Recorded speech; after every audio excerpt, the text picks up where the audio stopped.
Hello, everyone. Can you hear me good? Okay, good.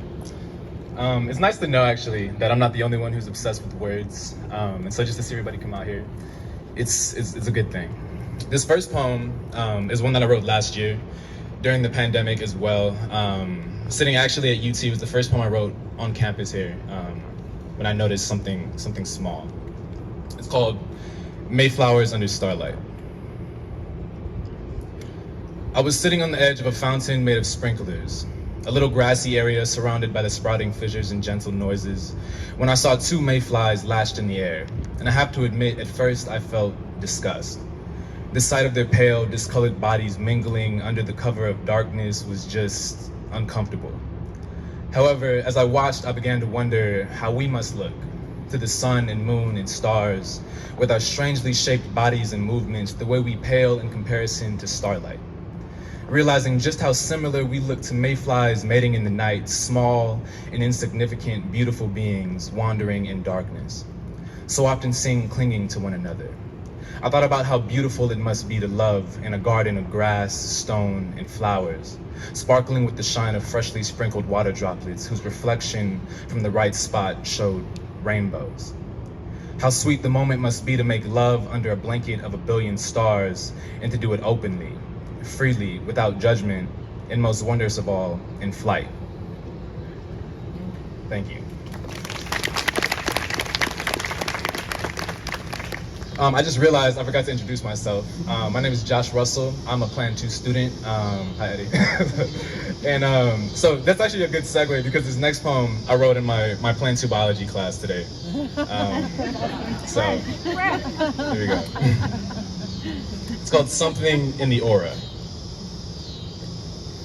Melanism refers to the dark pigment, the black soul of the sun and skin, as a gift of warmth to those who have lived in the dark and cold corners of the world, in its long radiating history, and I do not mean the winters, or the purely white tundras. I mean the endless freezing nights left lying awake, dancing for joy around the blazing fires, walking in the warmth of soil, hoping for the dawn to come, but come just a little late.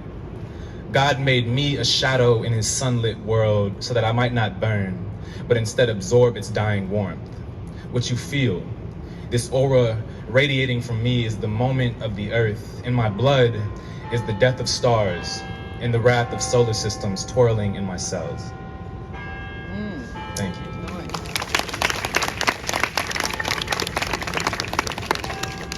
All right, I have one more for you, and it's a poem for nature, and it's called Dear Children.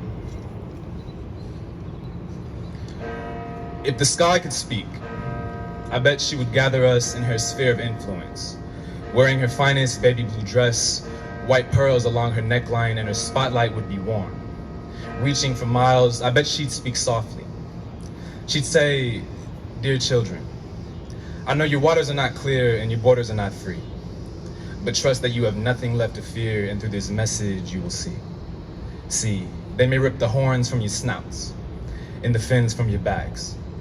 They may leave disparity out of drought and death among the cracks. They may pour gases in the air and plastics in the water, make fun of what you wear and money off your slaughter. See, they want pattern to their clothing and texture to their things. They'll skin you out of loathing and clip you of your wings. They'll find you in the ocean or hidden amongst the trees. They'll shoot you while in motion or shoot you on your knees. They'll rip the pride from your manes and the grace from your trunks, sip the magic from your very veins and use your homelands for their dumps. They'll pin you to a corner and they'll call it a reservation.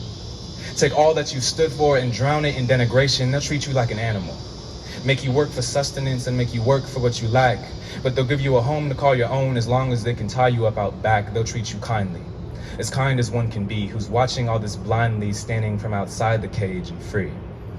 Or they'll sap the culture from your roots and drain you of your heritage. They'll claim the land they stole belongs to them because now it's been inherited.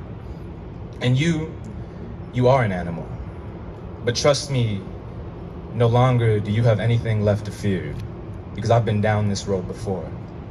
They burned the eyes of the earth, drained the lands of water and searched for more, taking everything I gave for nothing of its worth. I've been down this road before. I drowned the lands in rain, bearing their scorching eyes as I poured tears of cold and unacknowledged pain. I've been down this road before.